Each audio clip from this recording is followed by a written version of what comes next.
Walk out on that field today. Ask yourself this question. It's game time, DD. Yes. Game time. Coach, So you got to show up, right? gotta show up. Big time players do big time stuff in big time games. Absolutely. Absolutely. This is what it feels like. This is what it feels like. What you know about that right I like it. there? You know a little something about that? It's gonna be football now. Definitely. I know all about that. What time is it? Game time. What time is it? All right, let me bring my camera down a little bit. Here the studio.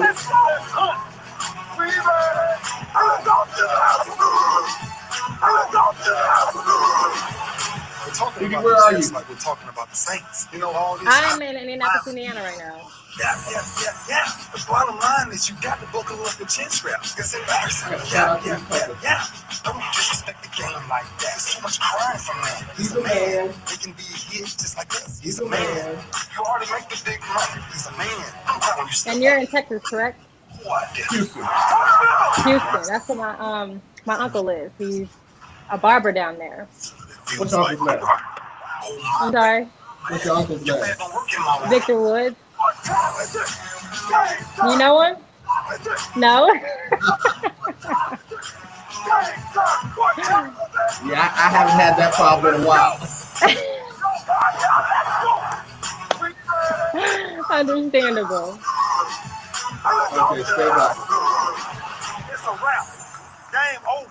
Nah, this game is not over. It is just getting started right here on the lunch break on the legendary KYOK and the all-new 92.3 FM.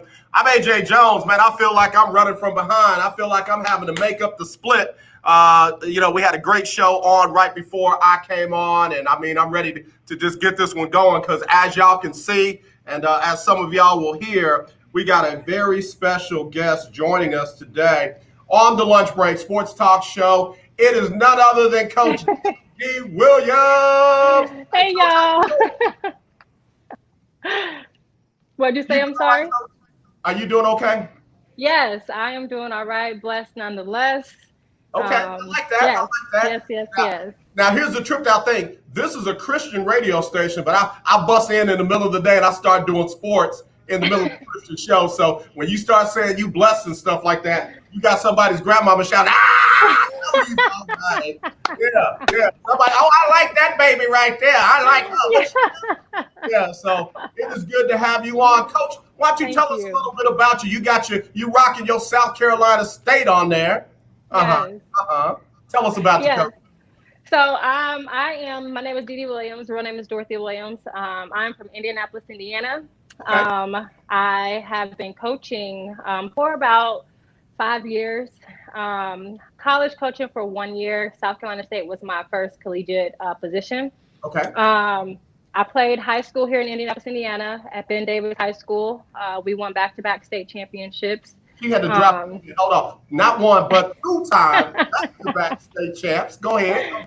Yes, and then was thankful to go on to Purdue on a full ride scholarship, and we were able to win 2 back-to-back Big Ten championships there as well. And then I was also, again, blessed to go overseas. I played in Finland and then played in Asia as well, over in Mongolia. And then I came home in 2016, had my little baby. He's now 3 years old. He'll be 4 in August. Shout out to your baby boy. Yes. His name is Princeton. And so then after I came home, I just got right into coaching, went back to Ben Davis to coach our freshman team under our head coach. The head coach for the freshman team at the time was a friend of mine, Tater.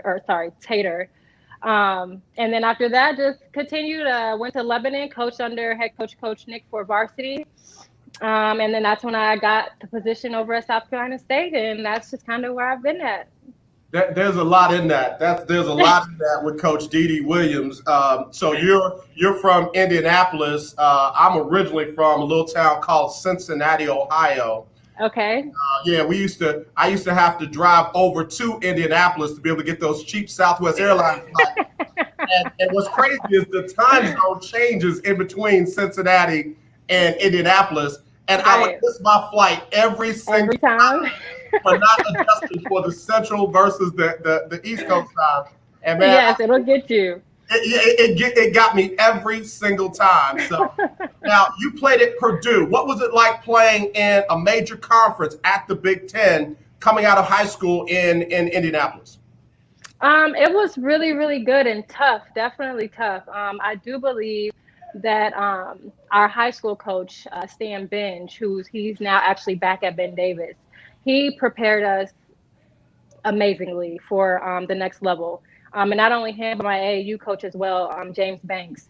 Okay. He prepared us with AAU. He coaches for the Gym Rats.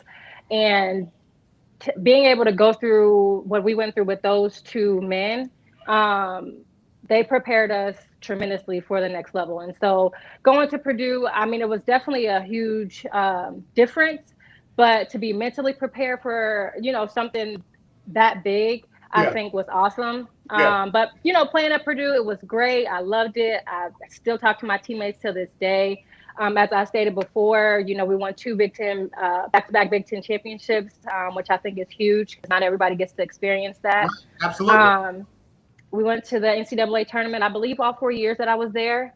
So that was, again, another experience that, I don't take for granted because not a lot of people get to do that. Seeing us today with the COVID situation, a lot of people's tournaments were kind of taken away from them. So to be able to go through that and enjoy it and, still talk to the girls that I played with today, I think is awesome. Yeah, in fact, you bring up a good point. It was, just a few months ago where they were getting ready for the NCAA March Madness men and women's tournament. And literally it felt like in the middle of the day, they start pulling people off the court. Cause I mean, they had literally started, some of the games and they're pulling people off the court. You being a college coach, I mean, what was that experience like? What did you say to the young ladies? What would you say to the young ladies? Yeah, being on the other side is completely different. Not only because we're living in a different age, but just trying to get the girls to understand how much hard work it takes, to get to the NCAA tournament, to win games. It takes a lot of work to be put in. And so, I just try to encourage, enlighten. I shed a lot of different stories of different circumstances that I went through that they can either hopefully side with or just take a little piece of that and just carry it, not only when it comes to basketball, but also in life, because there is life after basketball. And so, to any college athlete out there, I would just definitely to tell them stay in shape. I know with COVID going on right now, it's kind of hard to get in gyms and, things like that, but it's also good to get fresh air. So if you can just take the jog, maybe if you have a basketball, dribbling the basketball while you're taking that jog, just try to do whatever you can to keep your skills sharpened so that in case this whole thing turns around and COVID, disappears or anything, you're not 10 steps back, you're 10 steps ahead. Yeah. So that would just be my advice. And that's kind of what I talk to my girls, about now. It's just trying to stay in shape, keeping their mental health there, because I know this is probably this is a mental struggle for a lot of athletes. I know it is. Absolutely. For those just tuning in, you're listening to Coach Dee Williams. She is an assistant women's basketball coach over at South Carolina State in the MEAC, right? Yes, correct. Yeah, that's all right. Yes. So we got Prairie View and TSU here in the SWAC. Okay. So, you know a little something about that MEAC. So okay. and I'm glad to hear you say that, because this is an interesting times. Like, for instance, the ladies in the WNBA, they can't just say, oh, well, everything is shut down over here. I'm going to go over to, and play over in Italy. I'm going to go over and play in China. They can't do that because it's shut down everywhere. So it is really important to kind of find a way to still stay in shape, to still stay sharp, and still be able to do what it is one day, hopefully, we'll be able to do again. Absolutely. Yes, definitely. Yes. So, kind of take me back to your Purdue days again. Who were some of the folks that you played against in the Big Ten and just, in the tournament and stuff like that? I played against Samantha Perales, who was over at Ohio State. Yeah. I forget, maybe it was my freshman year, I believe. We played against UConn. I had to guard Maya Moore. Now, let me just say something. I am a Maya Moore fan, not because of what she Love did her. on the court, but that Yeah, deal that she just did, getting the brother out of prison and all that. Hey, man, forget sports awesome. for a minute. That's what it's all about right there. I Yes, love me some Maya Moore. So, yes, and I what think was it it speaks like checking Maya volumes. Moore? Was she tough to handle? She was definitely. She was. I mean, to see her on TV is different than to actually be right in front of her. You feel the muscles. And she's just like pushing my little fragile body out of the way. I like to think I did a good job guarding her at the time, but it was like I said, it was a fun experience just to be able to play against some of those players that you do Yeah, see now in the WNBA, and it's like, man, like I was actually guarding her. You know what I mean? yeah, So, yeah. and I think that was probably the good one of the good things about playing in the Big Ten was just that you played so many different athletes and star athletes that you now see in the WNBA, and just kind of have those experiences. But yeah, I played against a few. Alex Bentley, I actually played with her in high school at Ben Davis, and Okay. so she played at Penn State, and she's now, I believe, with the Las Vegas Aces. Right. And so I played against her in college, and it was a lot of fun. I played against a lot of different people. Here's the interesting thing that I ask people. So, based on some of the people you played against and played with, hmm who are some of the people that you thought were definitely going to make it? Like you were going to, I know they go into the league and they didn't. And who were some of the people that, man, ain't no way. And they're in the league and you're just like, what in the world? Anybody come to mind? Well, definitely with going to the league. Again, one of my teammates, Bria Goss, she played with me at Ben Davis. She played at Kentucky. And I just knew she was gonna be in the WNBA. And I believe at one point she was able to go to one of the training camps. Okay. I believe for the Indiana Fever, actually. And I just knew she was going to be on the team because I mean she's a hometown, basketball player. People love her. People gravitate toward her. And so I just knew, she's an amazing basketball player. And so I just knew that she was going to be on the team. And so I was just like, I know this is going to happen for her. And then she, told me that it ended up not happening for her. And so I was just so bummed out because I'm just like, man, like I see a lot of talent in the WNBA. Don't get me wrong, but I feel like she's right there with them. Yeah.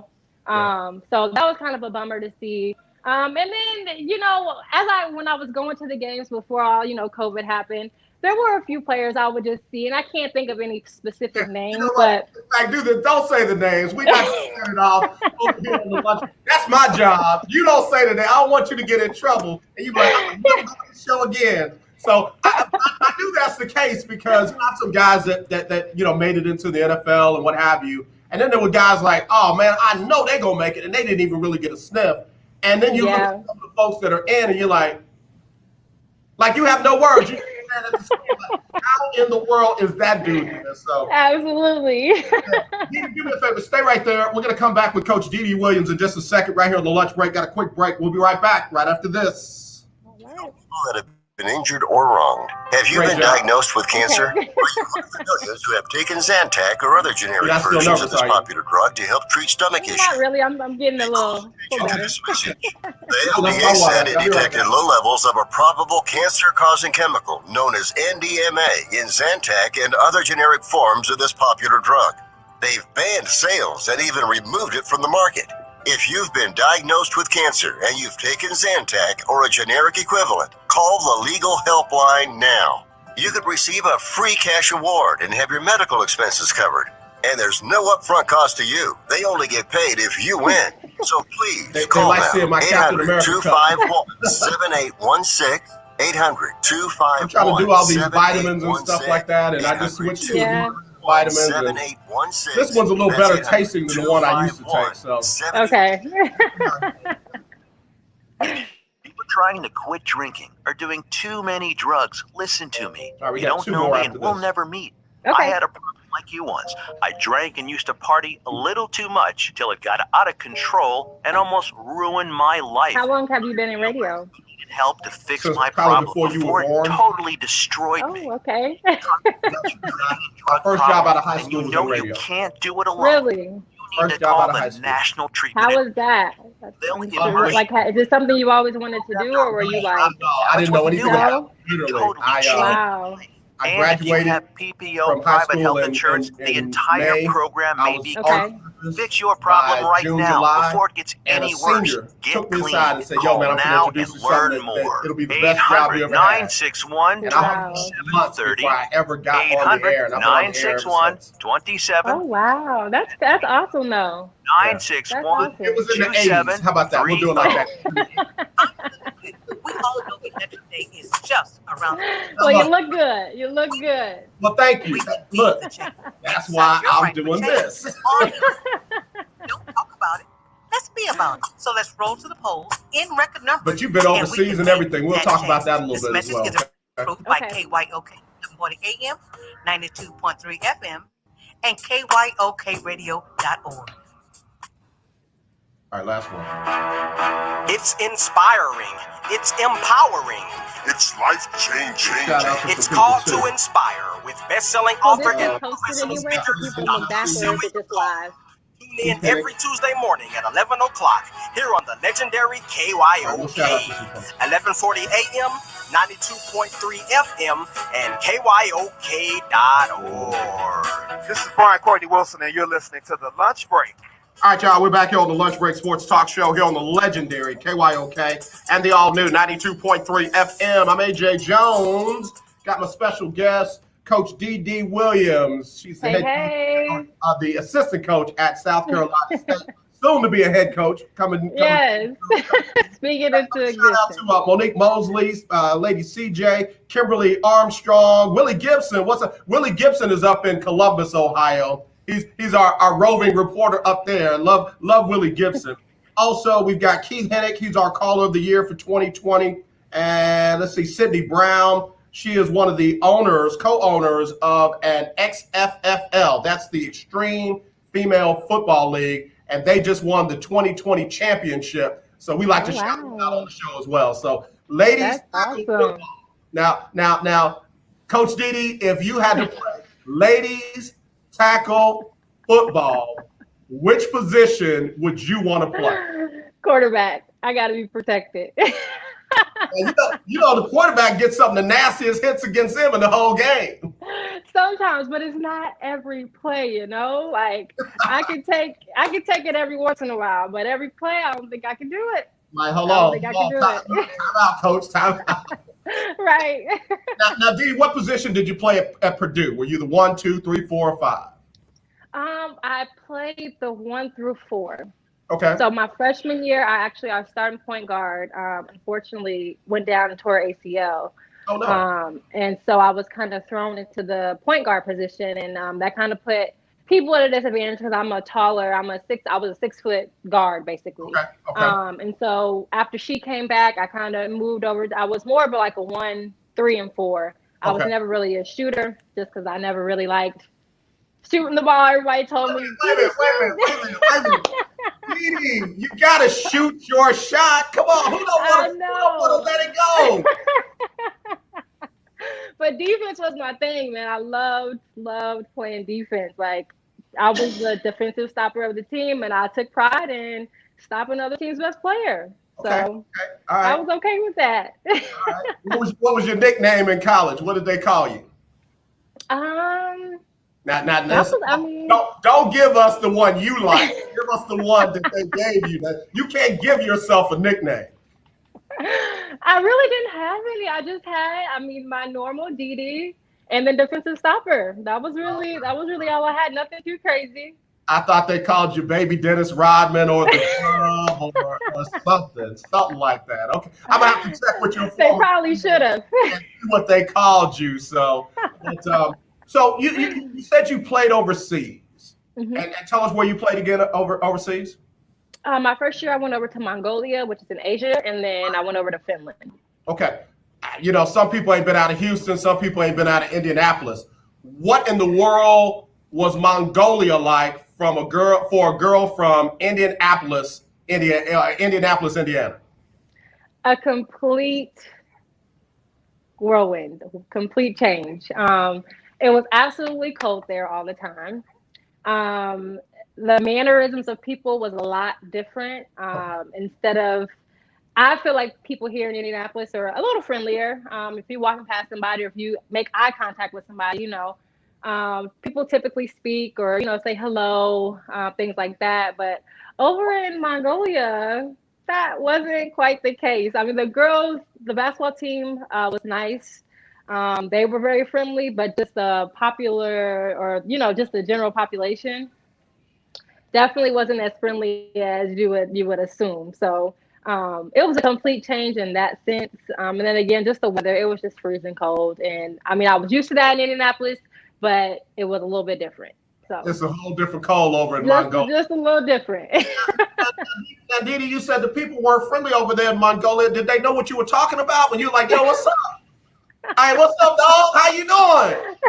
and that right, and that's another thing is certain gestures, certain things that you say here or certain slang, it's just not the same. So I mean, a typical like wave, they knew what you were talking about, but sometimes just saying hello, some people didn't know and then some people did. So You it couldn't just know literally all depended on like who you encountered.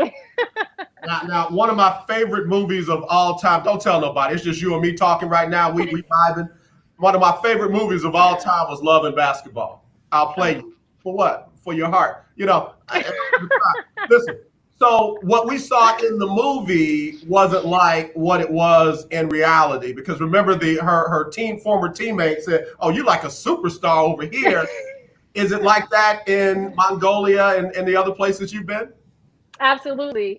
Which is again why I feel I didn't go as far as I possibly would have liked. I've always been a homebody, so being away from my family was always tough for me anyway. But that was another thing as well. When you're over there, literally they look to you for everything.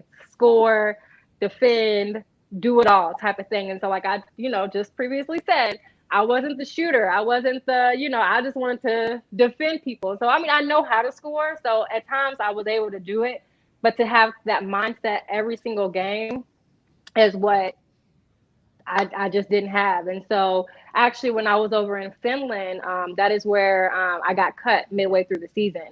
Oh, And wow. so that's probably one piece of advice I would give to anybody going overseas is just be sure that you're ready for that that task because it's definitely tough and they're going to look for you to do everything when it comes to scoring and getting stats and all that, which it makes sense. They're bringing you over there, they're paying you. But it's definitely a task and it takes a toll on your body too. So when they were sitting in that locker room in the movie and she was over there by herself and she said, what did they say? He said, for us to get you the ball. I mean, Right. like, was the coach speaking in, what's the language in Mongolia? I believe it's Mongolian. Okay, so he's I speaking believe. their native language. Did you understand any of it so you knew what the coach was saying? No, we actually had a translator at the game, and so she would sit at the end of our bench. And whenever we would huddle for timeouts or anything like that, she would literally have to kind of like translate what she was saying. But the translator was also kind of, she didn't really know all English, so Right. it's like kind of like tidbits and pieces of it. So I'm trying to like piece things together. Like, So it was definitely a task. wow, that's Definitely. amazing. I mean, again, we kind of take it for granted that you just go over there and you ball out, but there's translation, there's Hmm. culture. What was the food like in Mongolia? Man, so I am a picky eater. That's I already know. I So, already know where this is gonna go. How you gonna go out the country and be picky? so thankfully, they had a KFC, and even their food tastes different. So, I was at KFC most of the time, but then other Americans were there as well, and so it was probably a good maybe 8 to 10 of us men and women, just from the different teams that were down or that were there. And so we would all get together, and then, I think a girl from Cali, she would cook, or somebody else would cook. And so we would just go to the grocery store and try to cook meals that we, knew. But yeah, I was not very good at trying new things. So On everything I love. My daughter leaves my house, goes all the way to Mongolia, and where is she? In KF. KFC. That's great. But you also said something that I guess makes sense too. There were other people there from other parts of the United States for the men and the women, I guess, because Mongolia has a men's basketball team as well. So were y'all able to really connect and hang out and kind of hold each other up? Yes, definitely. Because again, times definitely got tough. And actually, the women's league, that was their first year having a women's league. And Okay. so we actually won the championship, thank God. And so that was a pretty cool experience. But yeah, so we all came together, just kind of made sure everybody was doing okay, and, was eating well and things like that. So we took care of each other, definitely, because we knew it was mostly because Mongolia is not a huge overseas place where people go to play. It's kind of like a starter for most people. So it's mainly a lot of people's first years and first times going overseas. So, to have a few people over there, that you can kind of connect with was definitely good. I know that's right. So, you just kind of dropped something in there. I need to count this up. 2-time state champion in high school. Back-to-back, did you say back-to-back Big Ten champion in college? Okay, Yes. that's 4. And then how many championships did you win over in Mongolia while you were in AFC?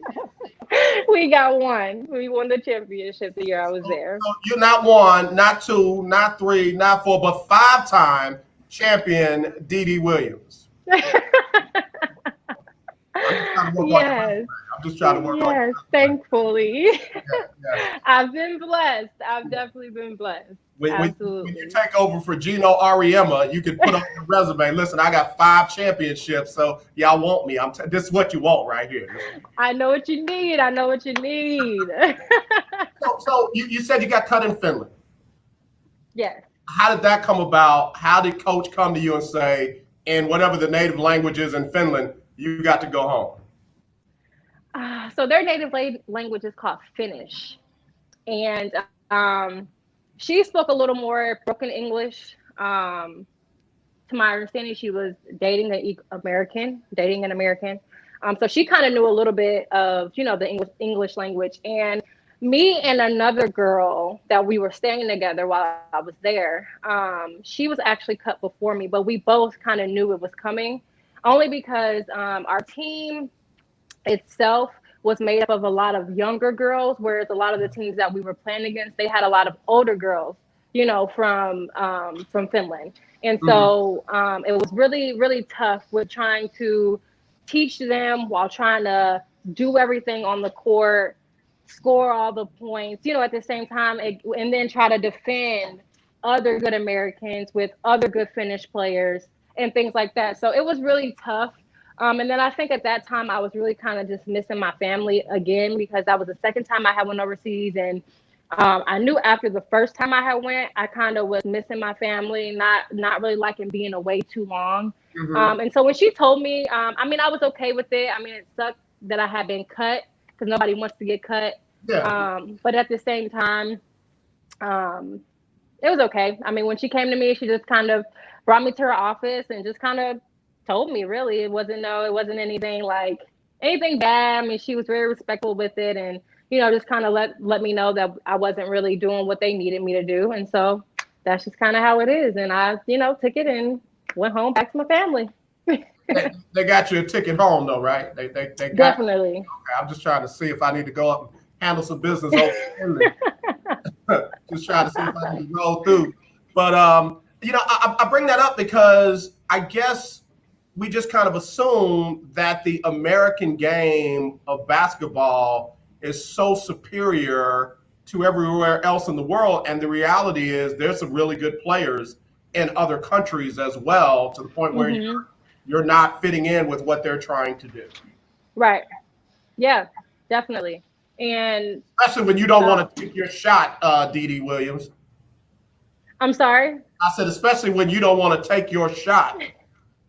Yes, definitely. What's the highest number of points you scored in the game? I think at Purdue, I scored a 30-point game. I was shooting threes all that game. I don't know what it is. I think it was against, I want to say Oakland. We were at Oakland, if I remember correctly. And they was falling that day. And so I kept on going. Look, I'm sitting here mad for your coach. I'm sitting here mad for your normal coach. You can drop 30 on a random Saturday, but here we are needing you to drop 15, and you only want to. Right. Come on, man. Make it make sense, Dee Dee. Make it make sense. I know it's tough, man. I'm such an unselfish player, and at times I know I need to be selfish, and it's just hard for me. It's always been hard for me to be selfish. So, but that night, I guess they was falling. So, I got you. All right, let's shift from you being a player to a coach. You got young ladies now that are coming out of South Carolina State, and I know you're just there, but some of these ladies are not going to make it to the WNBA. What will you say to them about opportunities outside of the United States? And I don't want you to put you in the spot where you're looking down your roster now and said, "Oh, I got about 4 or 5 girls who I really think could do well overseas." But what would you say to a young lady who's kind of realizing now, I want to keep playing, but I doubt if I'm going to make the WNBA? What do I do? Yeah. Definitely. And it's really the same thing. You just need to make sure you train. You need to make sure you have an agent. And when I say an agent, make sure that agent is really going to work for you. Okay. Not only when it comes to basketball, but also with life as well. Because again, there is life after basketball. And that's one thing that I do stress to a lot of my players and a lot of my, any type of female player that I encounter, is that there is life after basketball. And so, I don't press if they say, "Oh yeah, coach, I don't think I want to go play overseas or anything like that." Fine. Like I want young ladies to know that whatever you're preparing for, make sure you're preparing for it while in college, because after life really gets going. Right. Life really, really gets going. Right. And I don't think a lot of people are prepared for that. And so, I sometimes wish I would have taken my experience a little bit, not necessarily, I won't say more serious, but I wish I was just a little more in tune and not just, okay, I'm a basketball player, I'm going to go sign autographs after games and I play a game, I go to practice. Like, I really wish I would have took those steps to really know what avenue, if basketball doesn't work out, if I get to Finland and I get cut, what am I doing next? And so that's the biggest thing is, regardless if it's basketball or if it's your career, professional career, whatever you're going to do, make sure you're preparing for it while you're in college, while you have that time to actually prepare for it. Don't wait until that time comes and then try to get prepared for it, because now you got so many thoughts, so many people in your ear, so many opinions coming at you that you don't quite know what you want. You want to have your solid foundation and know what you want to do. Yeah. Dee Dee Williams is joining us. She is the assistant basketball coach on the women's side at South Carolina State, formerly played at Purdue, from Indianapolis, giving us phenomenal nuggets right here. And parents, I hope y'all are listening. And young people, if y'all are, I know y'all out of school, I hope y'all are listening to this, because what she just said there was very profound. And let's expound on that a little bit. When did it become that serious for you? Obviously, winning state championships, coming out of high school. Were you highly recruited, or was Purdue, I'm going to Purdue? How did you make that decision? I was highly recruited, but because Purdue started recruiting me at such a young age, that's who I kind of stuck with, because that's who I knew. Again, I'm a homebody, so I was, it was Purdue, Big Ten, big conference, close to home. Parents can come see me all the time, things like that. And then actually my AAU coach, he was actually one who told me to not commit so early. Okay. And I kind of didn't listen to him and just kind of committed anyway. And looking back on it, not saying that I still wouldn't have chose Purdue, but I do wish that I would have given myself an opportunity to take those official visits, take those, trips to be able to just see what's out there, see what's different. But because I was kind of in my own zone, they've been in my view since, seventh, eighth grade. That was just kind of who I went with. And so it was a decision I made as soon as it was available for me to sign.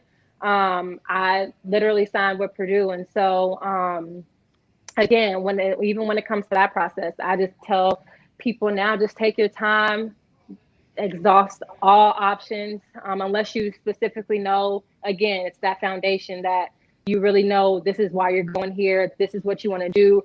Don't go to a school that doesn't have whatever you want to do, because at the end of the day, they need you. You know what I mean? In order for that school to keep going, and in order for that program to keep moving, they need you to be there. And so if they don't have what you want educationally, see what else is out there, see what else comes to you. And if they really want you, they'll still be there at the end of the day.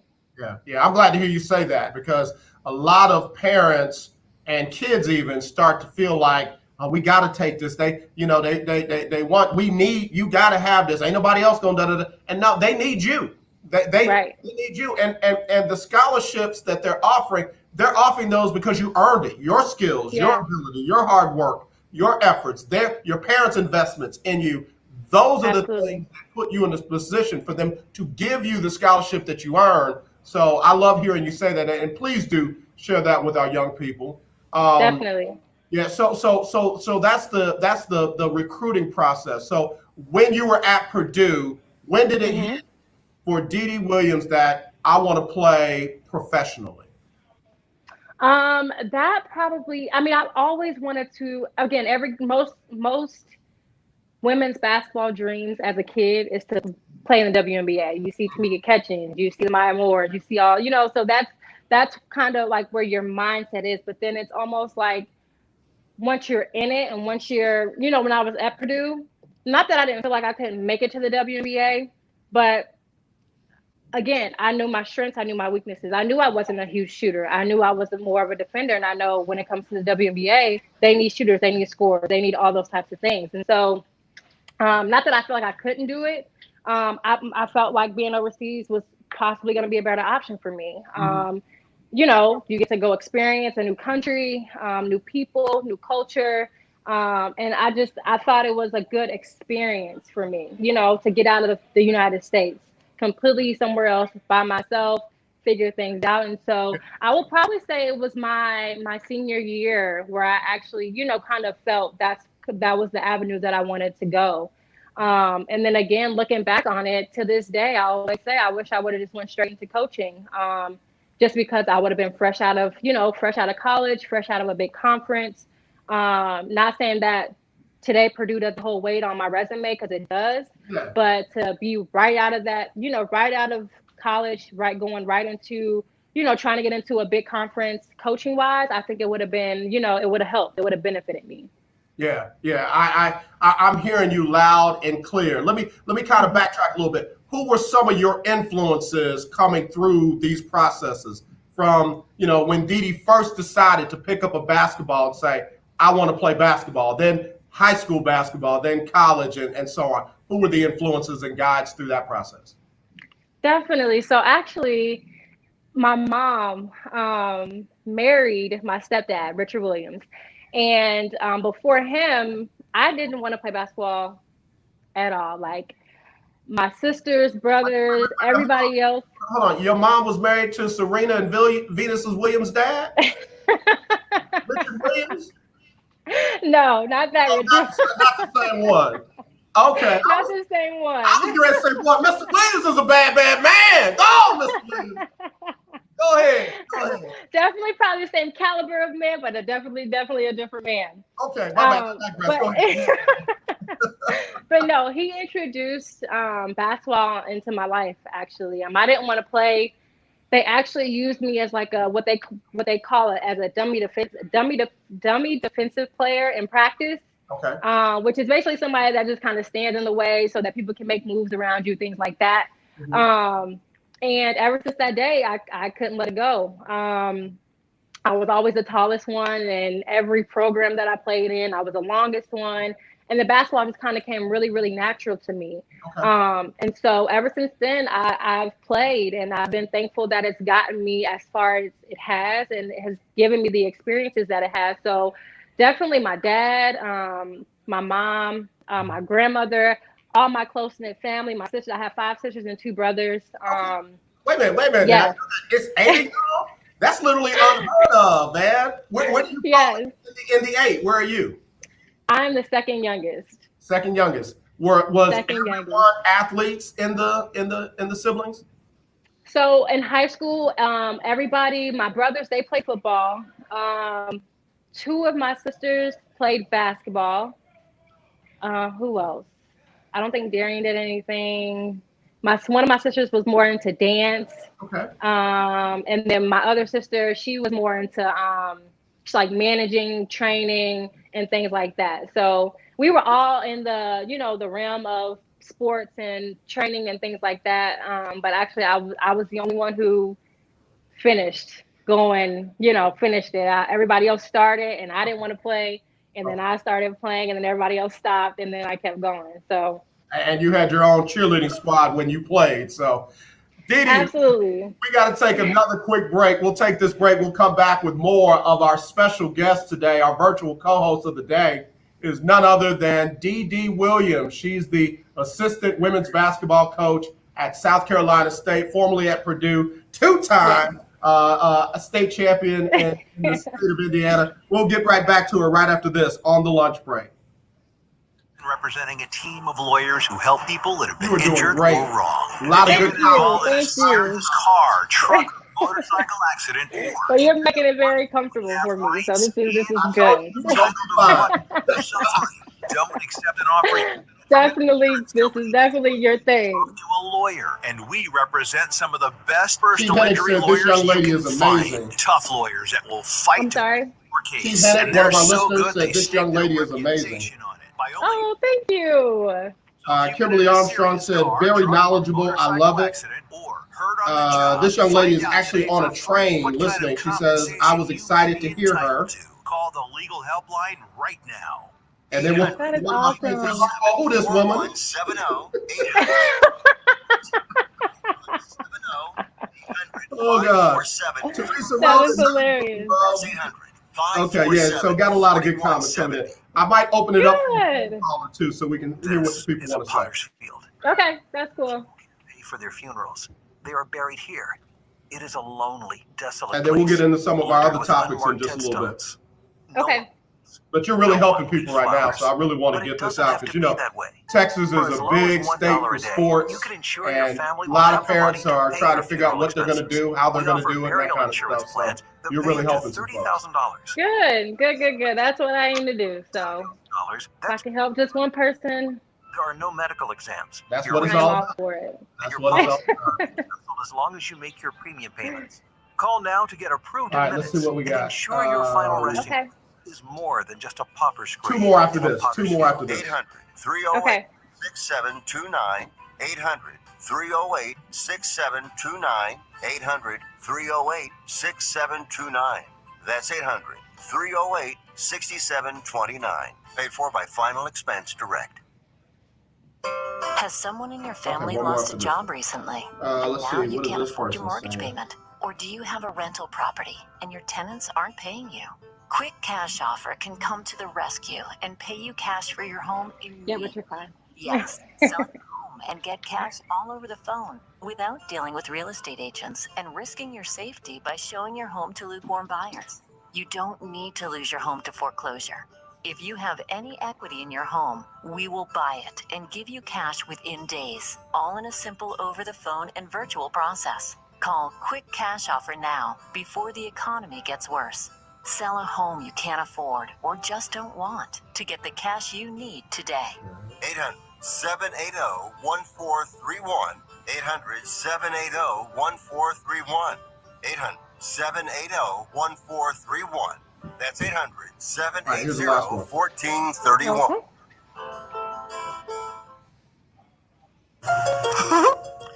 Okay. Hey, this is Tori and Terry, and we're with a new show on the legendary KYOK called Marriage Talks with Tori and Terry. Yes, that's Saturdays at 1 p.m. Marriage Talk with us. You can call in and talk with us about your marriage questions, engagement, relationship questions. We're here to assist you. Saturdays at 1 p.m. And that's on the legendary KYOK 1140 AM and 92.3 FM. Talk to you then. Hey, what's up? This your boy James Fortune, and you are listening to The Lunch Break. Keep it locked. All right, y'all. You know the deal. We back here on the lunch break on the legendary KYOK and the all-new 92.3 FM. I'm AJ Jones. It is our Throwback Thursday, and we didn't throw back. We threw it over to a young lady by the name of D.D. Williams. She is a assistant women's basketball coach at South Carolina State in the MEAC. She's formerly a two-time Big Ten champ with Purdue, formerly a two-time State of Indiana champ in Indianapolis, and she won a championship over in Mongolia. So, yeah, man, she's a five-time champ right here on the lunch break. They know how we do it. We'll play around. We do it big, baby. We do it big. So, Didi, I appreciate you taking the time to hang out with us today. This is a lot of fun. Definitely. Yes. Thank you for having me. So we were talking about your influences coming up, your brothers, your sisters, and everyone. And now we're moving into, those choices, those decisions of, what you're going to do and how it affects the whole family. COVID-19 is here. COVID-19 is here. And man, this gal don't feel like she going nowhere no time soon. As a assistant women's basketball coach, as a mother, got a child, how are you feeling about everything kind of opening up the way it is, and more interestingly, the ladies, the men getting back into their respective sports while all this is going on? Absolutely. Well, first, I want to send any condolences out to anybody who has lost anybody to, COVID-19. Unfortunately, this has been a tough time for everyone, and definitely a tough time on sports. I think sports is a way that that America period comes together, and so for that to have been taken away from or stripped from everybody at the drop of a dime, I think was really, really, really tough. And, it's been tough on people's jobs, tough with trying to get new jobs. And with everything opening back up, I think it's too soon, only because everything is so unknown. Right. It's hard to even try to plan your life with not knowing what's going to happen. You want to plan a trip and you can't, because you don't know if next week everything's going to be closed down. Are they going to, stop letting people fly places? And so, with COVID happening, I just think it's or not with COVID, but with opening things back up so soon, with not knowing how things are going to be. I think it's very, what word can I say? I don't think it's very smart. And I get it. We're human. Everybody wants to be able to go out, do what they want to do what they need to do. But if you are, I would hope and pray that you're taking the precaution that you need to take, or abiding by any rules, laws that anybody has in any different city, and just, abiding by those just to keep your family safe. I think the biggest risk is just not knowing, or having it but not having symptoms, and then spreading it to somebody who may be at risk. Right. And then they end up getting it and showing some, and so that's the toughest part. And definitely with having a 3-year-old, it's even worse. I was talking to my mom the other day, and one thing that has kind of been, boggling my mind is that I haven't really heard of many kid cases, which is a blessing within itself. But I haven't really heard of any, kids really coming down with COVID, or really any serious situations with coming down with COVID. And so I think it's really interesting, because it's like, what in their bodies, or what, in their, minds or bodies, that is it that they don't really show it or have it, or, is it because they don't really know what's going on in the world and they're not stressed out about it, they're not thinking about it, and then they're able to just kind of live life stress-free in a sense. But I don't know. It's the topic of it is really hard because it's just so many unknowns when it comes to COVID. Yeah. And like I said, I just pray that anybody that, or any city that's opening up, I just pray that it's just, you're abiding and following the precautions that they're putting out there because, even with so many fabrications of COVID and so many facts to COVID, it's so hard to really, kind of believe everything that's going on. So it's such an up and down type of thing. It's like one minute I'm like, okay, this is so serious. This is okay. We need to do this, that, and the other. And then it's like you hear people opening it up, and then cases aren't, going up as you think they would. So it's like, well, what's going on if things aren't getting better? How are cases not? So it's a lot. It's definitely a lot to take in and kind of sort through. Yeah. Unfortunately, we here in Houston and in Texas in general are in a hot spot that after we opened up, it got bad. It got bad. Okay. In fact, there is a Texas town where 75% of the kids 2 and under have tested positive. And oh, wow. so it's like, all the stuff that was kind of the way it was at first, and we thought we were good, and we could open back up. It has been a whole different deal. And it's not even the second time around. It's still the continuation of the first wave. So, I've got kids that, got to go to school. And I'm really wrestling with, do I stop doing this so I could be home with them so that they can, do what they need to do safely? Or do I trust that the schools are going to put the right things in place so that my kids will be safe? And I got to be honest with you, as a parent, I'm uncertain. And then when I look at, you over at Clemson, they had over 40 cases of football players with COVID. At UT, they had 30 some players. At LSU, they had 30 some players. And all of these schools and conferences were pushing towards getting back on the field. And I'm like, wait. The only people not getting paid are these kids that y'all trying to push out there on the field and on the court. You coaches, I'm going to be good whether you're out there or you're not. So, I just feel like there's a fine line between the student athlete safety and trying to get back to the comfortability that we know as sports. Right. Absolutely. And even with that, not only just the student athletes, but these student athletes are going to be commingling with regular students. Right. So you have to think about that as well. Do you have a protocol in place for, regular students to get tested regularly or get tested? And, what does that look like? How it's like I said, it's such a huge, and I think people are just trying to almost use not certain cities or certain people, but just use certain things as like test runs. And I don't think that's fair, to people because everybody's lives are valued.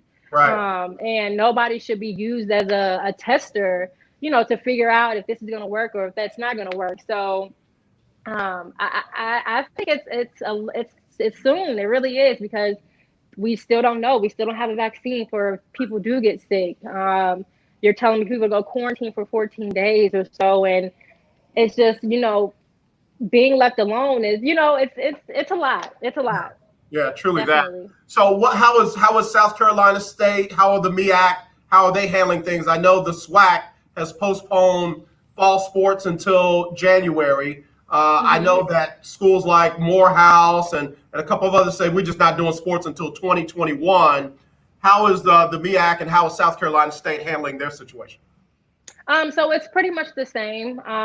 We've had different proposals of canceling fall sports, starting in January, condensing schedules where you don't have like a non-conference season and you just kind of have that conference season to where you're just traveling to schools within the conference. So they've proposed a few different things. I don't believe, or I haven't heard of anything set in stone. Again, which that makes it hard as well. I'm in Indianapolis, Indiana, being 10 hours away. So it's kind of hard trying to, okay, should I go down now? Should I stay? Because I have to think about my 3-year-old as well. And so, that's kind of what they're doing is they're thinking about either canceling or postponing to January as well. Speaking of Sybil Wilkes, who used to be on the Tom Joyner morning show, does a COVID-19 update, and her update is coming up. Let's go ahead and listen to that, and then we'll come back with more with Coach D.D. Williams right here on the lunch break on the legendary KYOK.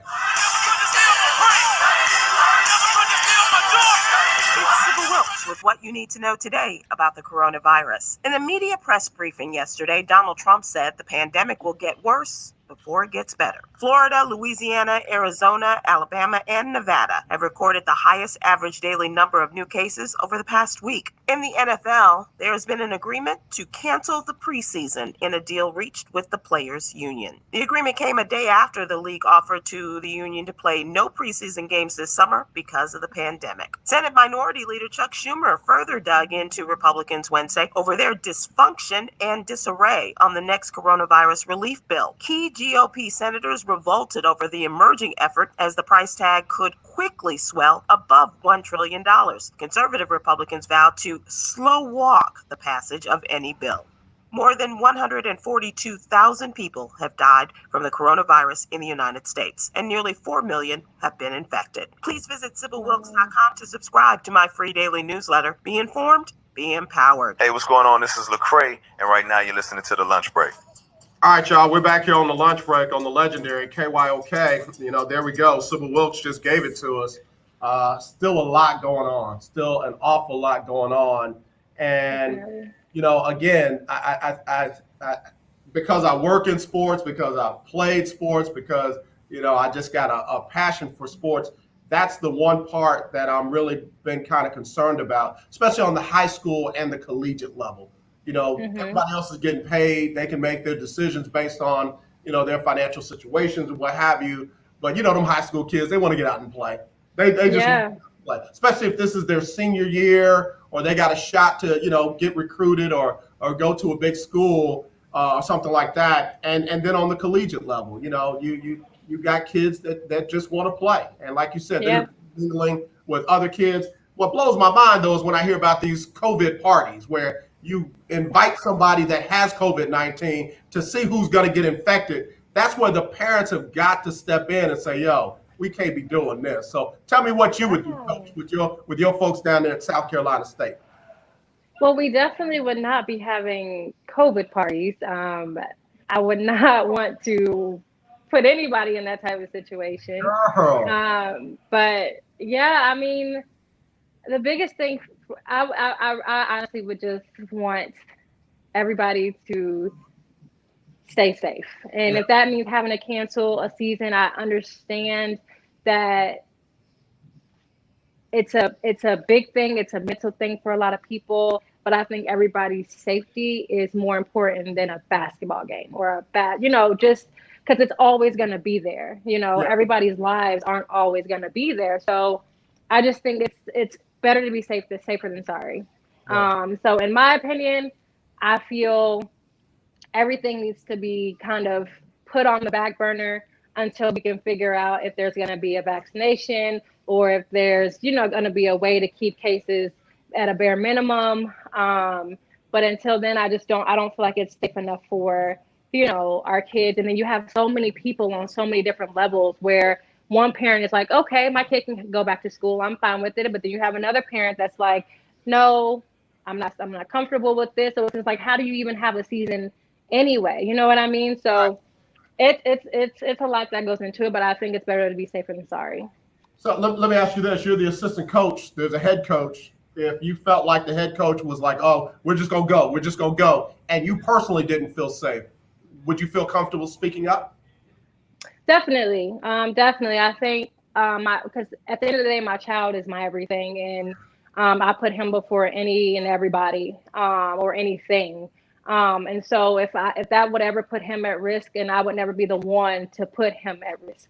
So I would definitely not have a problem with speaking up and, you know, kind of voicing my opinion about that. And she has kids of her own as well, so I know she would definitely understand. But yes, I would definitely have to probably voice my opinion in that situation. We got to take a quick top of the hour ID. We'll come right back with our very special guest. I am just enjoying this show. It is none other than D.D. Williams. She's the assistant basketball coach over at South Carolina State. We'll be right back with her right after this.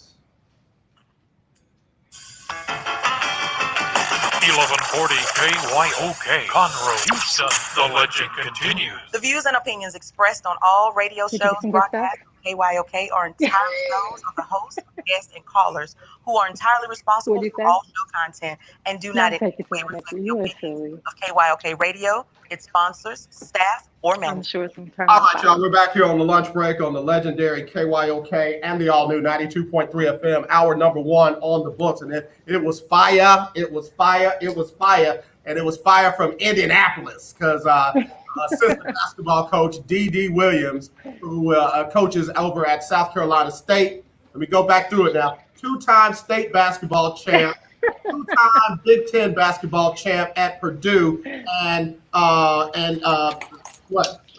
champion over in Mongolia. What was the league over in Mongolia? What you said? What was the league? What was the name of the league? The Mongolian National Basketball Association. MNBA. Yeah. Yes. Right? We got a 5-time champ on the show today, y'all. That's how we'll do it like that. We'll do it like that. She's a mother, she's a daughter, and she's one of 8 children. And just got a phenomenal story, Didi. I got to tell you, man, I'm really, really excited to have you. I thought I did a little research, and I pulled up a couple of old, grainy videos of you down there in Purdue and all that. But hey, what we're learning right now is just solid gold. So thank you for making the time for us. No problem. Anytime. You brought up a good point. You got a child. You want to, make sure that your child's safe. You have family and what have you. And that's the thing about this COVID-19. It's not just about us, because like you said, we could be asymptomatic. Mm-hmm. And then we could literally go and affect somebody that had nothing to do with it. They were minding their own business. They were social distancing. They were wearing a mask. They were washing their hands. And here we come in the house blowing, COVID around and literally affect somebody who might not be able to handle it the way that we're able to. I mean, that just puts it in a whole different realm of understanding. Now you're just not doing pick and rolls and making sure that you double team the ball up top and all that. Now you're literally worrying about, is something happening? What again, I know you're not the coach, but what are some of the things that we could possibly even do to address something that you literally can't see?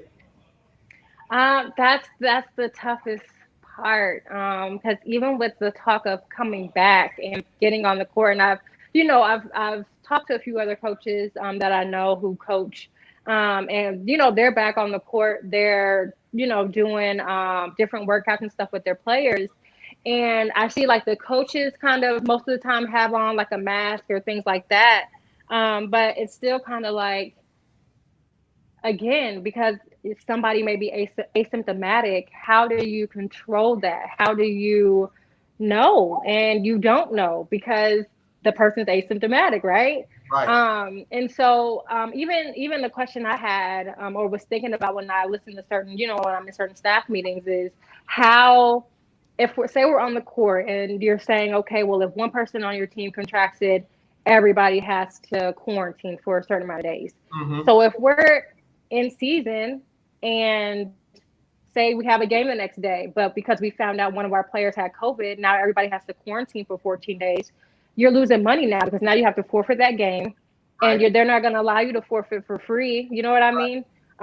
So I think it's a lot that goes into it, and I think a lot of it is being ran by money and business. But I think, again, in my opinion, people's lives are worth more than money and business. And unfortunately, I don't feel like our society thinks that way. And I know society has to keep moving. But until we can figure out something, I just don't think it's a good idea to try to bring, if you can keep one less thing out of the equation, why not go for it? Right. Again, you bring up a good point because I hear, and I threaten to headbutt any guy that I hear say or tweet or post, again, when we talk about women's basketball, get in the kitchen and make me a sandwich. Just send me their URL, send me their handle. I'll find them, and I'm just going to bust them right in the head because folks don't understand that you're real people. You're real. And the ignorance of just shut up and play or shut up and dribble. You're a real mother with a real son. You've got a real mother. You've got real brothers and sisters. And I think sometimes in sports, we think that you are here for my pleasure. And it's not that at all. Right. Right. Absolutely. And it's sad that it's sad that it's that way. Because people forget about that when you are on a certain level or you are on doing a certain thing that makes them happy.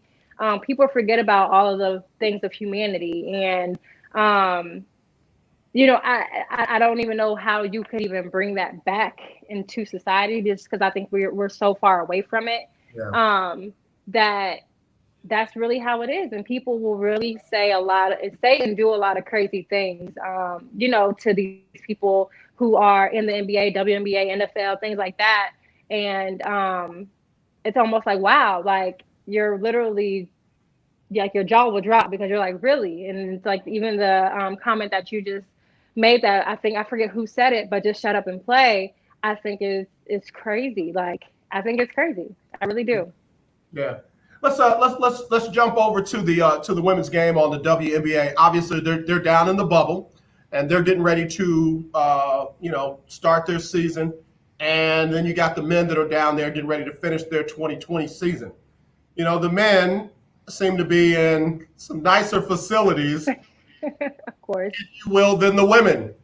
I've seen the pictures of mouse traps in the laundry facility. I saw the video of the young lady lifting up her bed, and underneath there are mouse traps. I saw some kind of goulash concoction that they said was the food for the day on the women's side.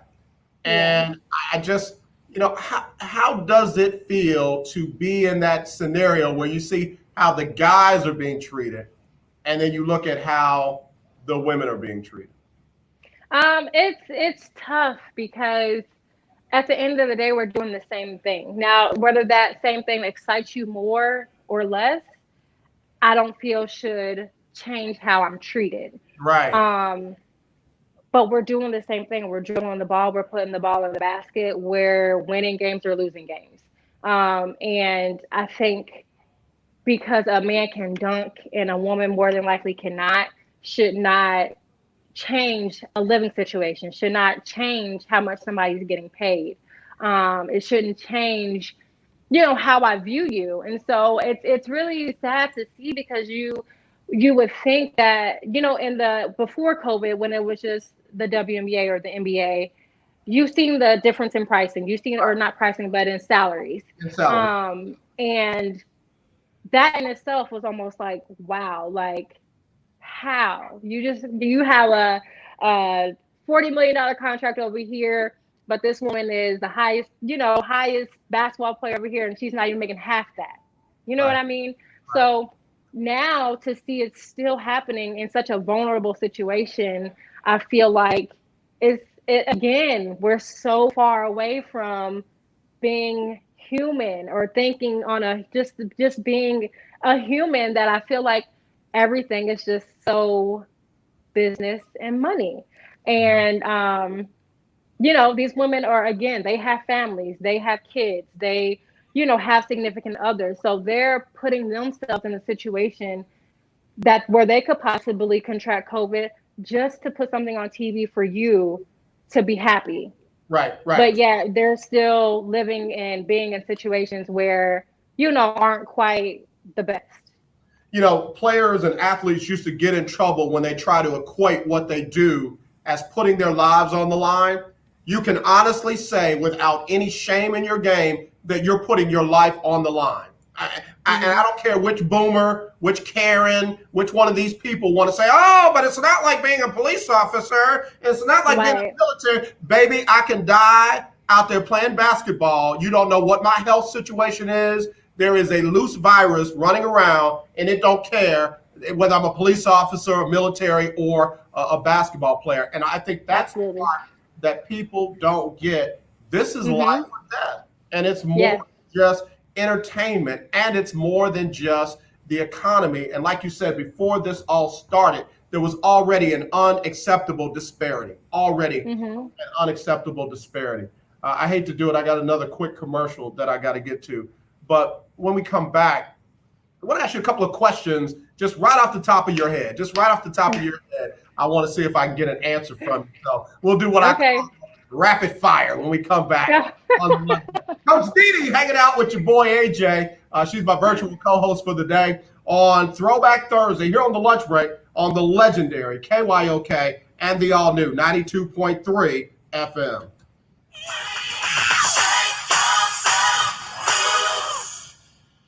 I am a non-attorney spokesperson representing a team of lawyers who've helped people that have been injured or wrong. Great. Have you been diagnosed with cancer? Are you one of the Thank you. So have you ever wanted to do radio or television or anything like that? Stomach issues. It's never been something that I just wanted to do. A lot of people have told me to try to get into like sports broadcasting and things like that, but I've always been nervous. Like I'm such a nervous person. Like I'm such a nervous person. Like once I get going, I'm usually okay. But the lead up to it is like, oh, my stomach just flips and turns and dives and everything else. So oh boy. So Dee, are you a mama's girl or a daddy's girl? I am definitely a mama's girl. I got you. Definitely. That's mama's baby right there. That's my nickname for hey mommy's baby. Whenever you get a message and somebody says, hey mommy's baby, that's me. Yeah. She actually texted me while we were on when you were asking me about the nicknames, and I forgot about Quiet Storm. That's what my mom and dad used to call me. Yep, Quiet Storm. I knew it was something. Look, most people don't like to remember their nicknames or really like their nicknames. Yeah. That's all right. Valencia King, who was one of the baddest people in sports, not women in sports, but baddest people in sports, says you're doing great. Thank you. I got to connect you two. She does a couple of amazing things. She does Real Talk Sports, and she does a show on IGTV called The Dialogue. And I got to get you two connected. Okay. Absolutely. That's my niece. I love her so much. We family now. Okay. Yeah, it's something like I would be interested in doing, but I would just definitely have to get past that nervousness. And I know like if I was to do it a couple times, I would be okay. But it's just that I'm telling you that initial, I will literally be like, no, never mind, I can't do it. Don't talk about it. Well, that's why I told you the right before this show comes up, because I felt like there might be a little hesitation. If something comes up, holla at me. And literally like 15 minutes before I called my mom and I was like, Mommy, I'm nervous. She's like, you're fine, Dee. Just remember, you talk fast when you get nervous, so just remember to calm down, talk slow. I said, okay, Jesus. Your mom, I said, thank you. Definitely. All right, we got one more after this. Okay. It's inspiring. It's empowering. It's life-changing. It's called to inspire with best-selling author and motivational speaker, Dr. Sylvia Cole. Tune in every Tuesday morning at 11 o'clock here on the legendary KYOK. 11:40 a.m., 92.3 FM, and KYOK.org. Beautiful people, this is Major. This is why I love you on the lunch break. All right, y'all, we back at it. We're back at it, man. We back up in here on the lunch break on the legendary KYOK. And joining us today on the lunch break for Throwback Thursday is none other than Dee Williams. She's a 5-time basketball champ. She is a assistant basketball coach at South Carolina State in the MEAC. And just absolutely phenomenal. Really enjoying our time with you today. Dee, thank you for making time out of your busy schedule to hang out with us. Before the break, I said there were a couple of questions I wanted to just kind of fire at you. And off the top of your head, I want you to just give me your answer, okay? You ready to be on the hot seat, rapid fire? Yes, I'm going to do my best. That you get nervous. So what do? I put you under the microscope. So, Dee, who do you think, off the top of your head, will be the first woman to be the head coach in the NBA? Wow. See, I can't. I see right off the top of my head. Jesus. And it doesn't have to be a favorite name. It could be somebody that you know that's just a great coach that you think, bam, she could do it on the men's side or the women's side. I'm gonna say Dee Williams. I'm confident. I love that. And you know what? For real, all joking aside, that's a great answer. That's a great answer because think about it. You're a 5-time basketball champ. You won state titles. You won Big Ten championships at Purdue. I'm not knocking small schools or anything like that, but you played on the highest level and have achieved at the highest level. You went overseas and knocked it out over there. Why not? Why not you? Thank you. Thank you. I appreciate that. Now I'm getting you off the hot seat for a second. What kind of a transition would that be for you? What would be the hardest thing translating from the women's game to the men's game, in your opinion? I just think getting them to respect you, because I think in any career path, I think it's always that not stereotype, but stereotype that a woman is quote unquote lesser than a man in a sense. And I think sometimes when it comes to different professions, I just think they want to know that you know what you're talking about. And so that's the biggest thing, is that I just would want to put out there and give off my knowledge, my energy, and just make sure that they respect me before anything else. So I think that would be the hardest thing, if that was to come about. Yeah, I know one thing. I know you are a player's coach. I know the kids like playing for you and playing with you. I can already tell that. And then I also know you know your craft. I know you know your X's and O's. I know you know how to design strategies in game and stuff like that. And really, you put in a game plan, but it's the adjustments that you make during the game that help determine the victory. Am I right? Absolutely. Yes, definitely. Definitely. One of our and you have to get them to be able to trust you. Yep. Absolutely. One of our viewers said Cheryl Miller would be a good men's basketball coach. I know Becky Hammond is in consideration, and I think she should get a job. Cheryl Swoops has been on my show. She's like a sister to me. She's been on my show, and I know she could do it. I know she could do it. Definitely. And the girl is doing it right now in the Big Three. Lisa Leslie is getting it done in the Big Three, so do it as well. Yes. All right, so we back on the hot seat now. You ready? Question number 2. Yes. In your lifetime, do you think you will see a woman play NBA basketball?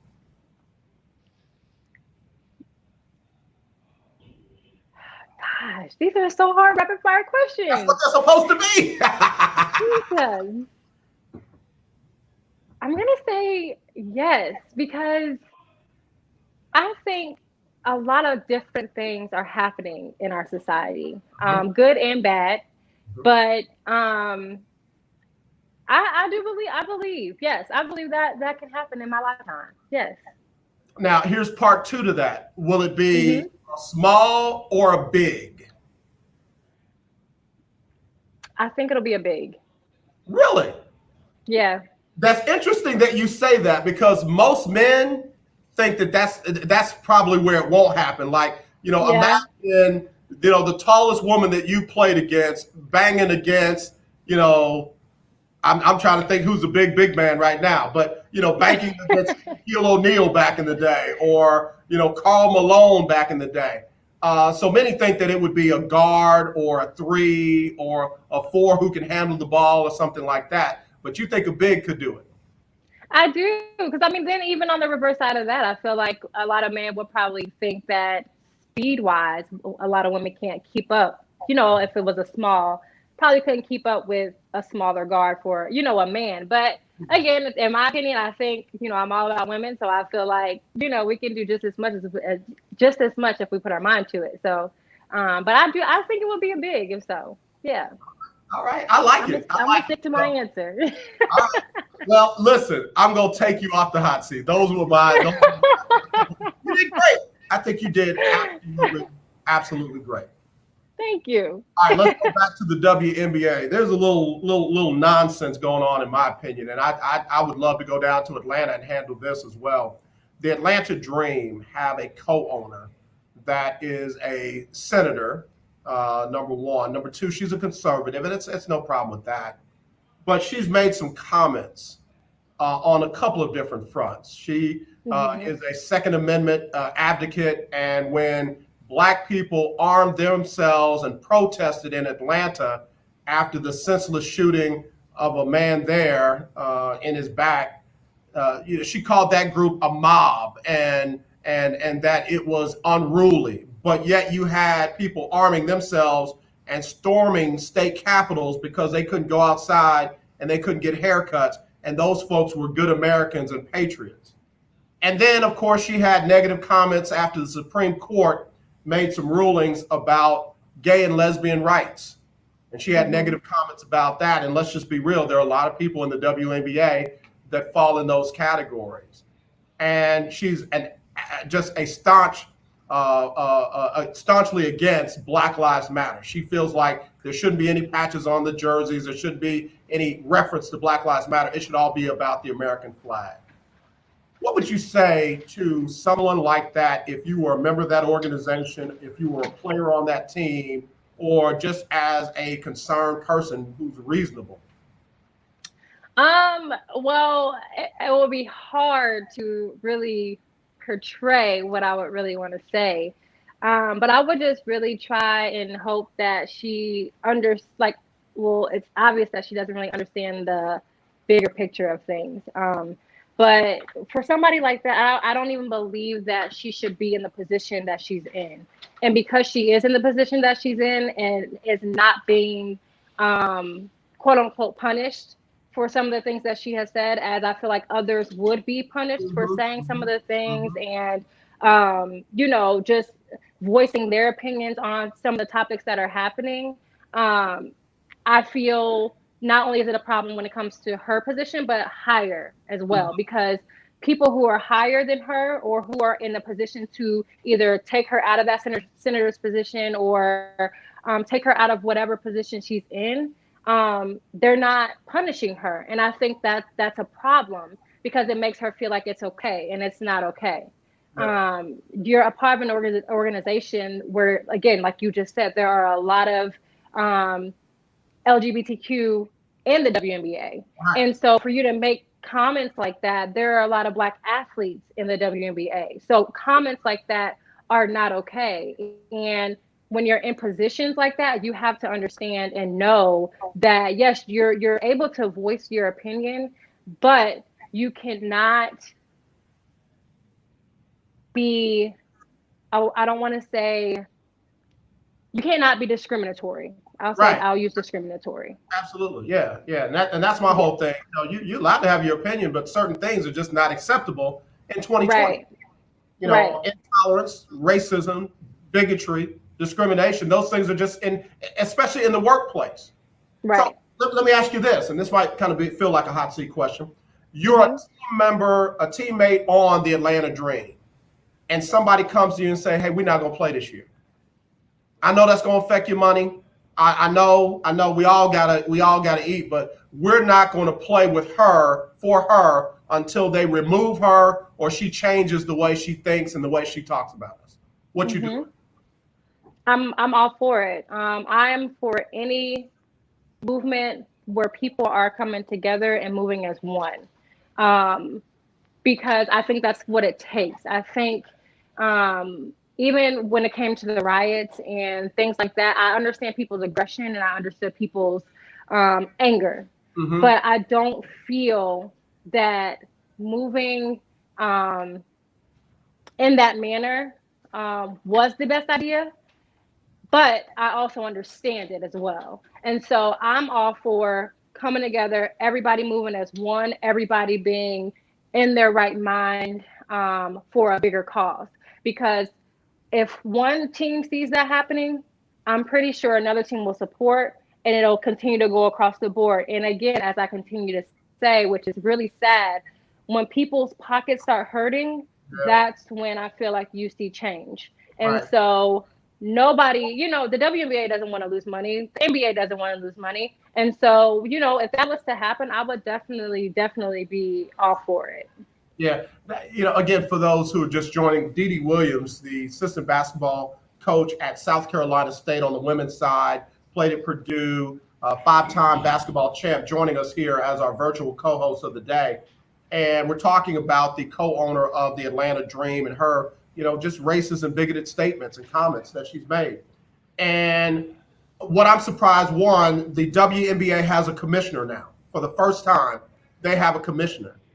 And I'm not trying to come for her, but this is what you're getting paid to do. These great that you're running the league and everybody's playing and y'all got a plan and everything like that. But this is where heavy is the head that wears the crown. You got to make these kind of decisions. And sponsor, same thing. Atlanta Dream sponsor should be, no, I'm not associating myself with that. And it won't be until a group of people decide we're gonna boycott these sponsors, or we're going to boycott the Atlanta Dream, that then all of a sudden folks go find their chest. They're going to find their words and all that. And I'm like this. I look at not only what you say, but I look at when you say it too.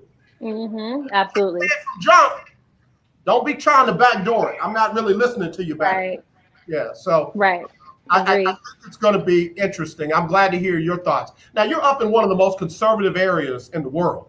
I mean, Indianapolis is one of the most conservative there. I know what I'm talking about.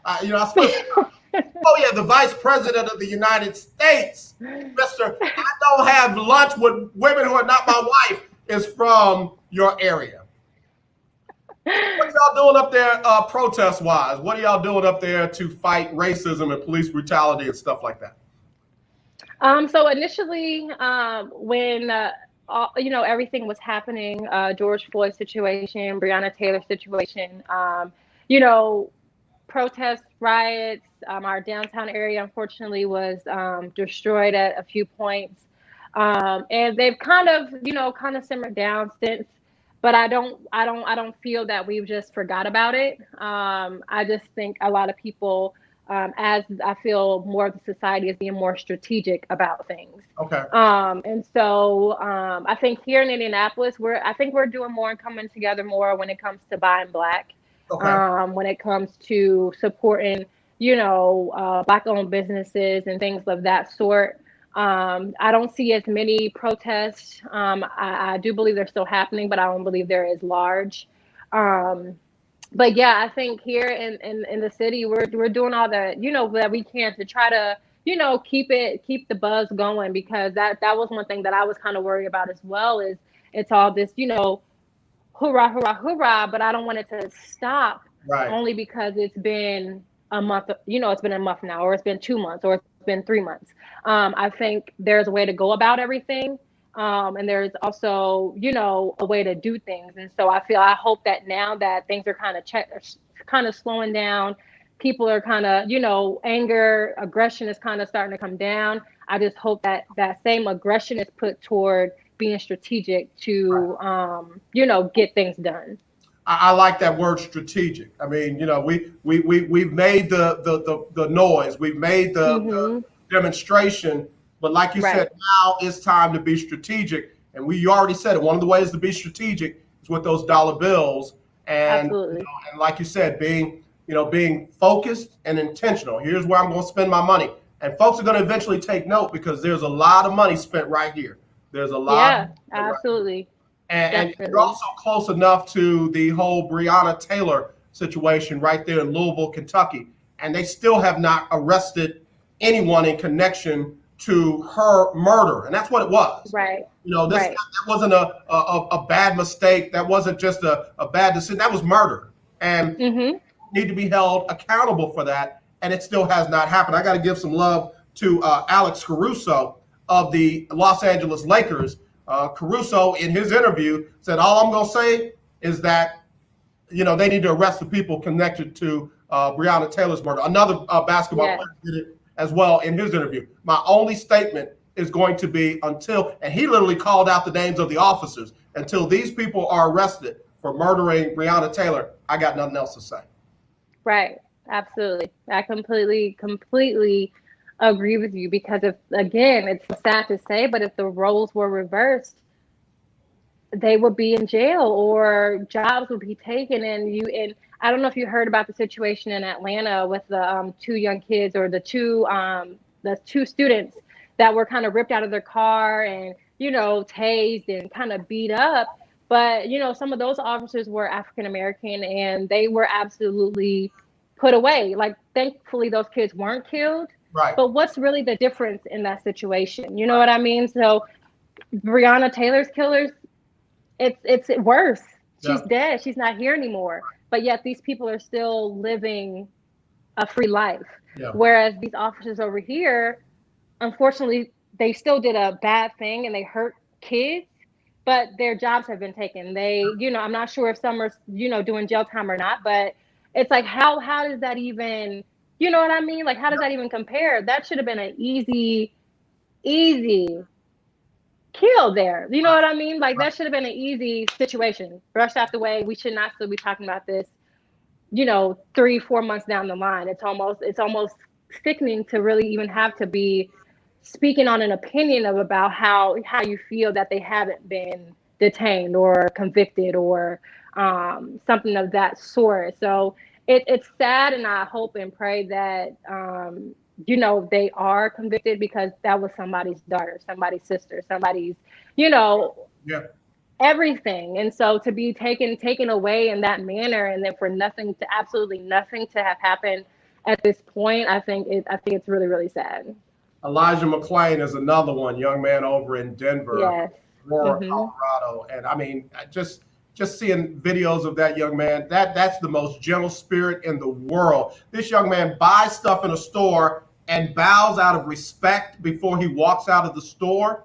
And the young man clearly, and I'm no doctor. It's not my job to diagnose people, but here's a young man who said, "I'm just different. I'm just different," which very well could be on the spectrum for autism or something like that. And you mean to tell me you, as a police officer, can't slow down? I mean, it's not like he had superhuman strength and he was throwing officers off of him left and right. You had this young man subdued, but you had to keep going, chokehold him, pass him out, and then you inject some type of concoction in his body. I just don't understand how this is normal policing in 2020, and nobody but you, me, and a few other people see what's wrong with it. Yeah, and it's not. It's the sad part is it's not normal at all, and it's so hard to even put into words, because you look at your child, you look at your your son, your daughter, and think, like, I've seen it before, but it's like, when do they become criminals in your eyes? You know what I mean? To me, this is my child. This is my everything. But to you, whenever he turns, I mean, you could say 5 or 6. Unfortunately, I forget the young boy's name that was outside playing with a toy gun, and you kill him. He's a kid. You know what I mean? So it's hard to understand what somebody else sees you as, or sees your child as, and think that, oh, they can hurt me, or, oh, this is they're coming at me. And it's sad to say that that's all a cop has to say is, I felt threatened. And most of the time they're going to get off, or they're going to, be put on paid leave and then come back at some point. So that's the part that really, really, that I struggle with, because in so many situations that you see on body cams, videos, where these people were not being confrontational. They never took a step at these police officers, but yet they're able to just say, I felt threatened. And that gives them that probable cause, or gives them that, probable cause to kill you, or, something like that. So it's really, really sad. Yeah, you just said something that just, chilled my heart with Tamir Rice. This kid's playing in a park, like I've done millions of times. He's playing with a toy gun, like I've done millions of times. And within seconds of driving up on the scene, this young man is dead. This kid is dead. Imagine if a Black officer, male or female, drove up on a park and shot and killed a white child in that park near his home, playing with a toy gun. How quickly?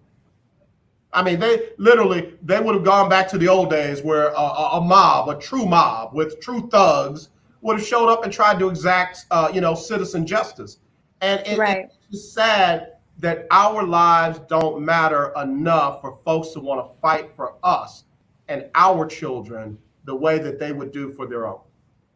Absolutely. Absolutely. That right there is everything, because that situation definitely, because my son, he loves guns. He has plenty of toy guns, and he'll take them, in the car with us when I'm, just going to go to my grandmother's house or something like that, and he'll try to like point at play, and I'm like, Princeton, you can't do that. You can't do things like that, because you just never know. And I would never want that to ever be, it's sad that you even have to be so cautious with a toy gun. Right. But those are the things that we live in. Other communities don't take into account. We have to have a conversation with a 3-year-old beautiful Black child about how to point his toy gun, where blonde haired, blue-eyed child, and they're doing psh, psh, psh. And more often than not, we as reasonable adults will be, oh, you got me, playing with them. But our children, for some reason, are a threat to life, and their children are, oh, well, he's just playing. And that being said, we got Dee Dee Williams joining us here. She's the assistant women's basketball coach at South Carolina State, played at Purdue, and she's joining us here on the show. She's our virtual co-host of the day.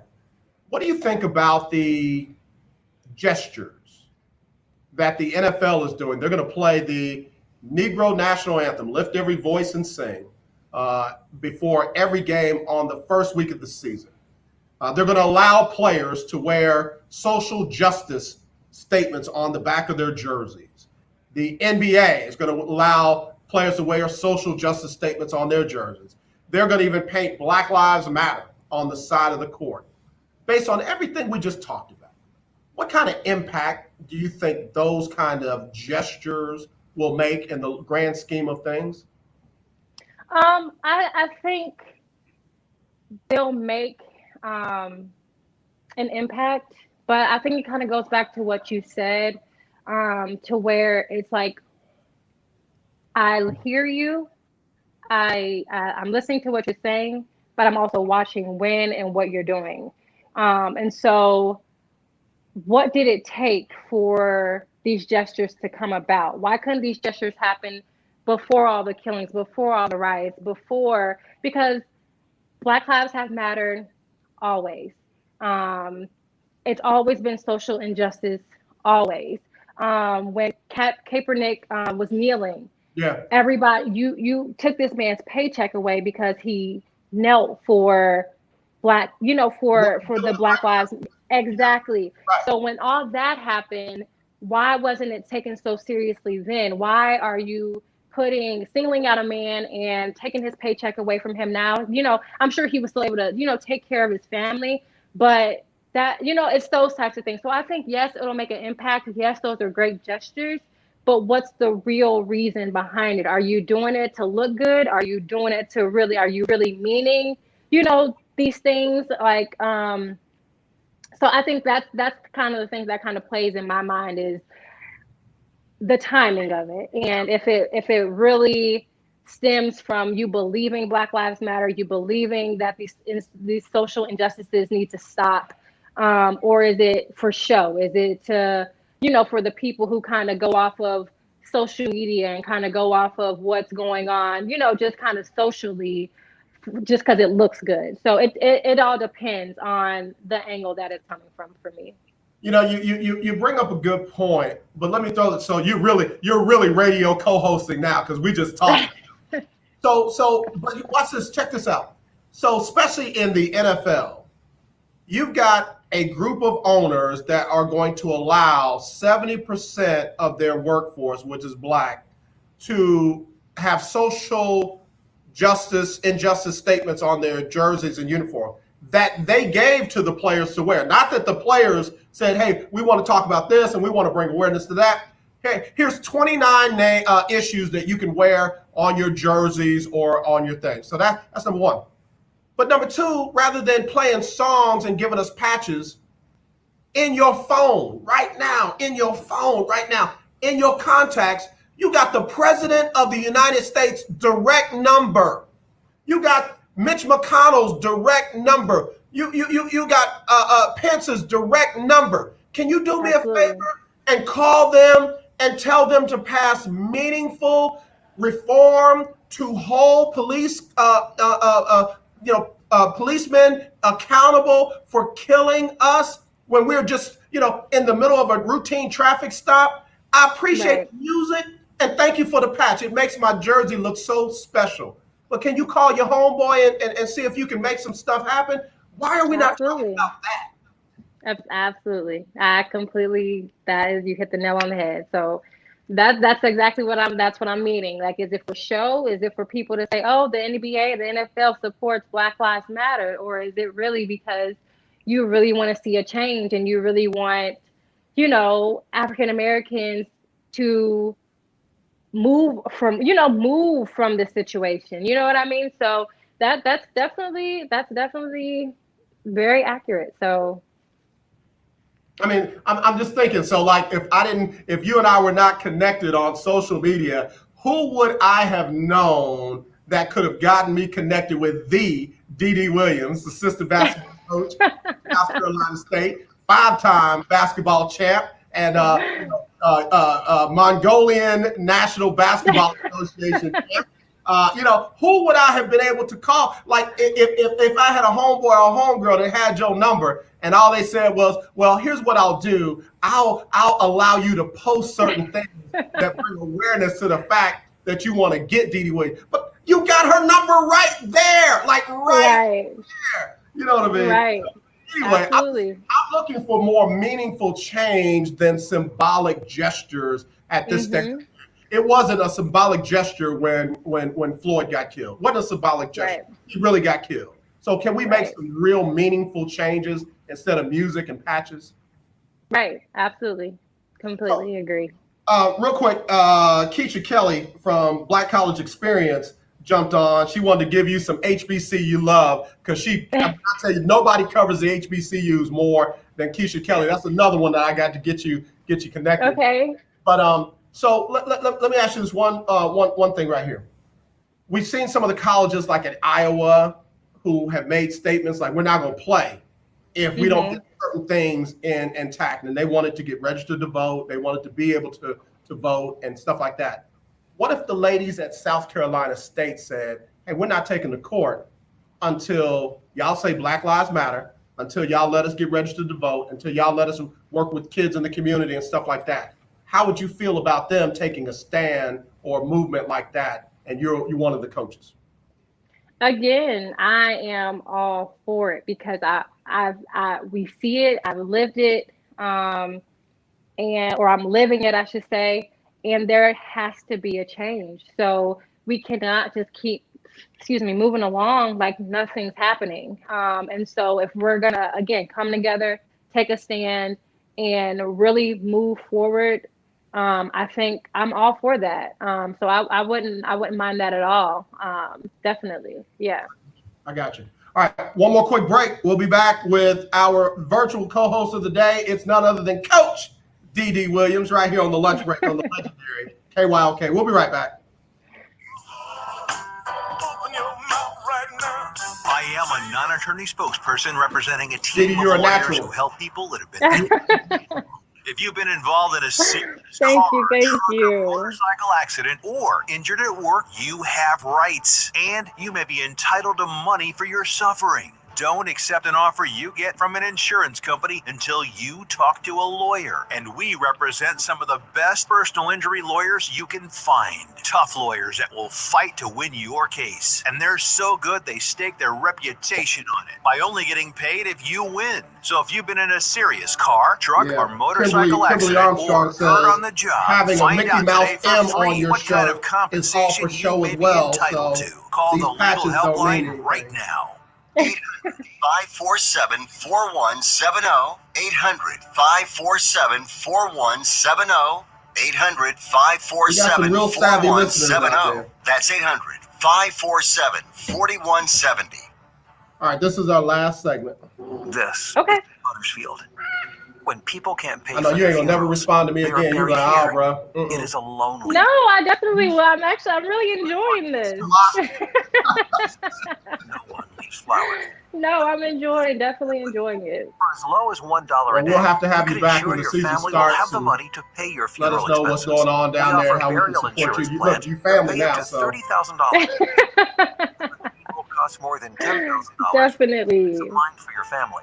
There are no medical exams. Your rates won't increase, and your policy cannot be canceled as long as you make your premium hey, payments. Alfonso, what's Call going now on, to get Tree? approved in minutes and ensure your That's one of my final guys. resting He used to place play is more for than the just a Miami pauper's Dolphins. grave in a potter's field. Okay. He's on radio show 308 now, too. 6729. Oh, that's cool.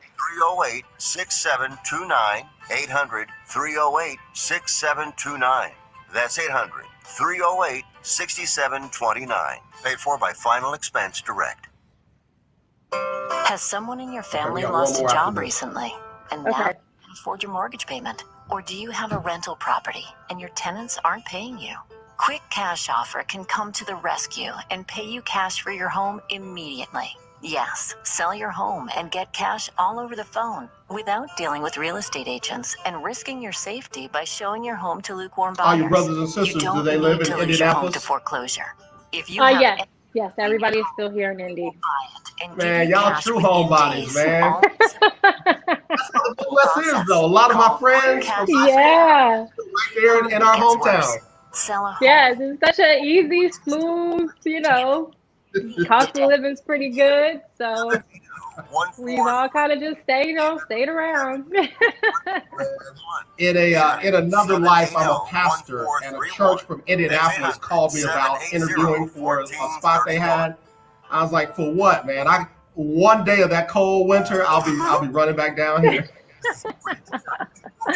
Yeah, I told myself because I love Houston. If I could move anywhere, that's probably where I would move to be honest. You'd love it down Saturdays here. at 1 p.m. Yeah, I love Houston. Call in and talk with us I'm trying about to your think, marriage questions, which engagement, team would you get, relationship Prairie View questions. or We're here to TSU? assist you. TSU just got Saturdays at 1 p.m. Cynthia Cooper, And that's on so the legendary KY. Yeah.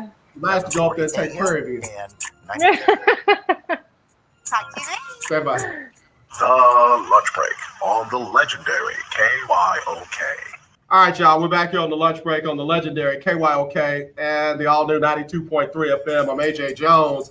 Unfortunately, this is our final segment with our virtual co-host of the day. She's absolutely phenomenal. We're gonna have to do the adoption process. So tell your mom that you picked up an uncle and a bunch of cousins and sisters and friends and brothers, because the lunch break crew, man, they real tight knit group. So if you ever have some problems, just go hootie hoo, and we'll be ready to roll. So definitely. I want to bring up one more topic before we wrap it up. I sent you an article about up in Washington with their pro football team. They had 15 women that filed sexual harassment charges against the organization. 15. I mean, one is bad enough. 2 is unacceptable. 3 is unconscionable. But 15? Right. Yeah. You as a woman now trying to get into the coaching ranks of a predominantly male sport. I think the women's game is as good as any game out there, and I love it. I'm all there. But if you ever wanted to cross over onto the men's side, is that something that is a concern for you? Have you ever experienced anything like that? And what would you say to a woman who's really trying to do her thing, but being attacked with nonsense like that? I would say it's a concern for me. I think all women are beautiful, and I think we all, have our own, different things that we have and do. And I don't feel that any of those things should ever be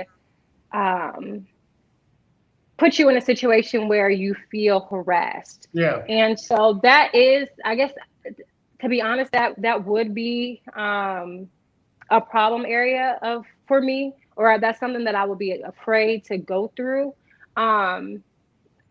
because I do think that I'm an attractive young lady, and I would never want to even somebody to give me a job because of my looks. I don't want to ever, anything outside of my knowledge, my background, accolades, things like that. I don't want anything else to be a part of a reason why I get something or a reason why I'm, a head coach somewhere or something like that. Yeah. So it's unfortunate that, like you said, 15 women up in Washington went through something like that. But that it's definitely because I think, again, like you said, in a male dominated profession, um, sometimes people get comfortable, and sometimes people think that they can do whatever and kind of skate past it if it, ever gets out or if it ever, comes to the forefront of things. And so um, that's definitely something that I think about because it does happen. It does happen. Unfortunately, you got too many schools that have male athletic directors. So guess what? They're hiring the women's basketball coaches. You got too many Hmm. that have male presidents. So guess what they're doing? They're covering up for the bad behavior of some of these, men athletic directors or coaches or what have you. And Right. it's just unfortunate. I mean, it Hmm. is unfortunate. And like you said, you ought to be able to do your thing based on your ability, your knowledge, your skill, and all of that, not because of how you look or how they think that they can manipulate that into something other than what it was intended to be. Right. Yep. Absolutely. Agreed. So, do me a favor, something like that happens, speak up. Absolutely. No job is worth that. No job Right. is worth that. And I've got daughters, and I've told my older girl, the oldest daughter, uh, whatever you compromise, they're gonna keep making you compromise. If you Hmm. compromise it Yep. one time, somebody's gonna find a way to try to make you compromise it again. And I don't want you to ever put yourself in that position. I told her, if I gotta come get you, I'll come get you. If Right. you're on this planet, I will come and get you wherever you are. You'll be fine. You'll be fine. So Right. And not only that, it hurts you for other positions. It hurts you for future endeavors. And because, not everybody can, you know, it gets around, even though that sorry, excuse me, the basketball world is big, it's also really, really small. absolutely. And everybody, everybody knows everybody. So if that get, if you do compromise and do things like that, not only will you have to continue to compromise, you'll also have to worry about, does this person know? Does that person know? You know what I mean? And so if I get this next job, are they gonna treat me the same way because they know that I've done, so it's if to any woman out there, I hope and pray that, you don't ever have to be put in that situation or feel like you have to make that decision because it should never be that way. Yeah, you talked earlier about having the respect of your players and your colleagues, and man, I'm telling you that the best way to lose that respect is that compromise. But again, let's go to the original problem. I pray you never get put in that position.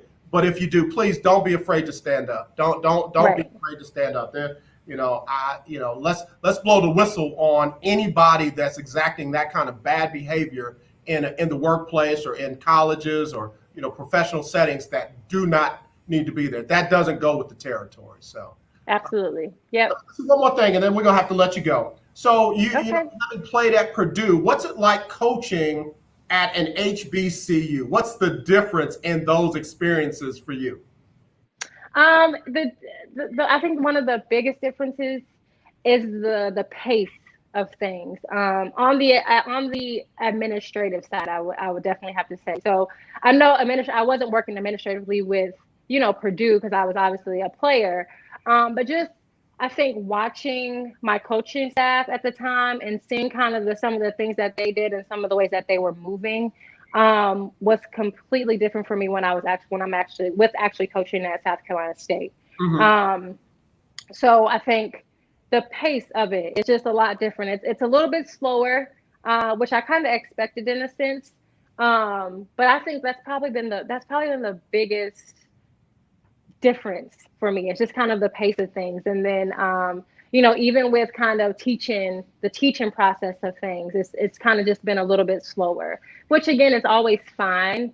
But to be able to put those two together and kind of understand the two different levels, because I honestly, going into it, I really didn't think there was a huge level, a huge difference.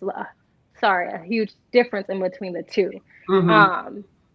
But there are, and you learn to embrace them and just work through them. And I think it gives you a chance to kind of figure out new ways to do things and figure out new ways to figure out things and bring new ideas to certain situations. So yeah, just Which the pace one was of things is more just a of a little family different. environment? Was it Purdue or was it, is it over at South Carolina State?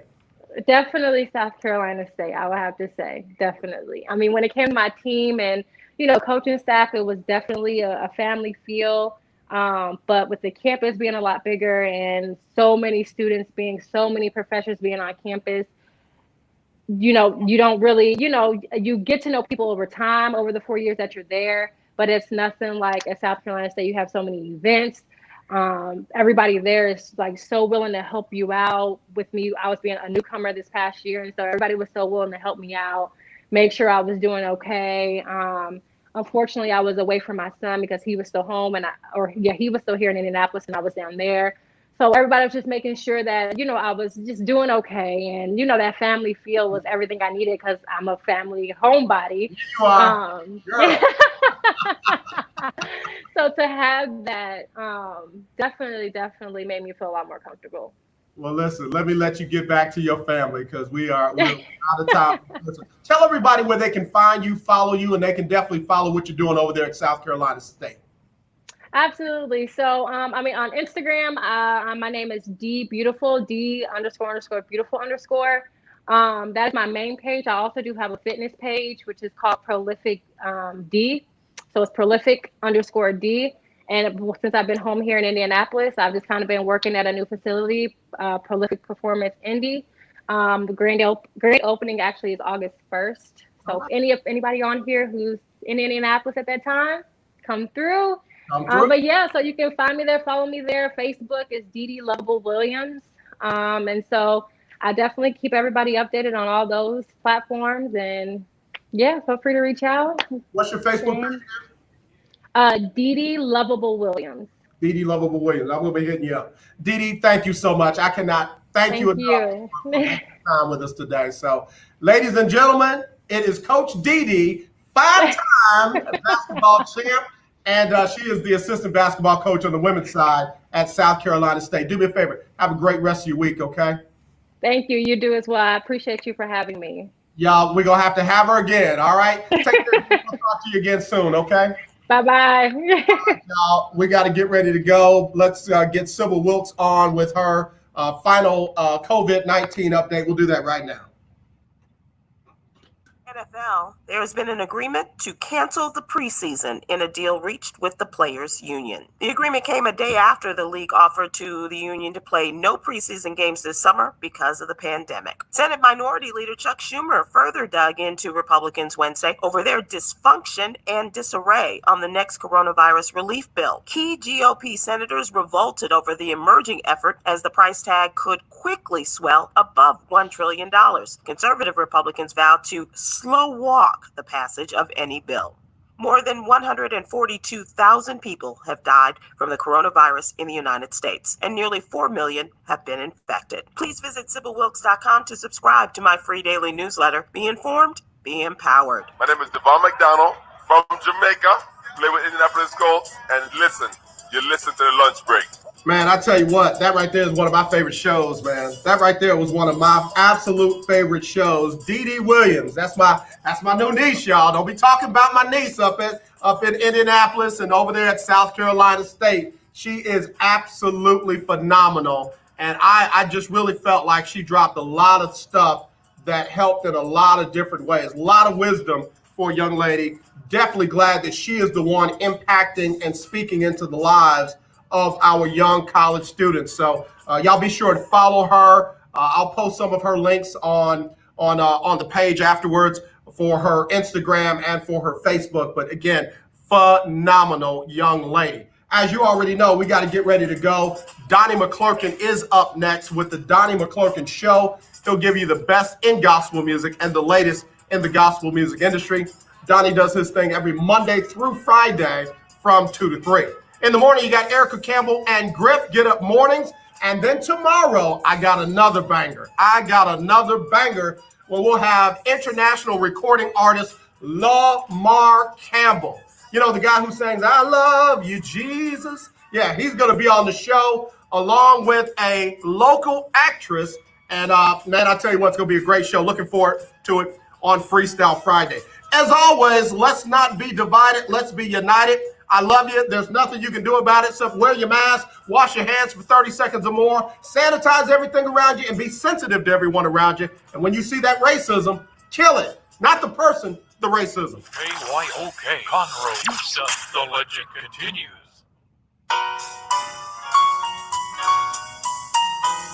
Are you ready? All right, man. I really hope y'all enjoyed this show. Great virtual co-host and guest, Dee Williams. I mean, again, that's phenomenal. Her presence, her knowledge, her wisdom, and just all that she shared from her heart was just absolutely phenomenal. So we appreciate her being on the show. Y'all, again, follow her, send a lot of love up for her and the ladies over in South Carolina State, definitely for her family and for her young son. I just see her just really going on up higher and higher and higher. So y'all keep her lifted. Again, that's Dee Williams. And again, we'll look forward to seeing y'all tomorrow here on the lunch break. Let's not be divided. Let's be united. I truly do love you, and there is nothing you can do about it. Y'all take care, okay? Talk to you tomorrow.